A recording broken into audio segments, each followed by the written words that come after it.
So you might like taking screenshots on your Samsung Galaxy S24 and sharing them with people, but you don't like it when your phone saves those screenshots in your gallery.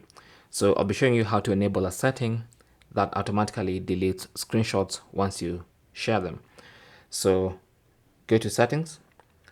On the main settings page, go to advanced features, tap on that, and then under advanced features, tap on screenshots and screen recordings, this option right here. So once you tap on that, you should see delete after sharing. So once you enable that, it means when you take a screenshot and share it,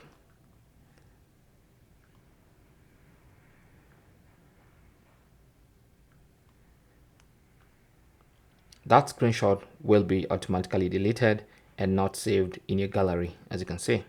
Okay, thanks for watching. Comments and questions down below, and good luck.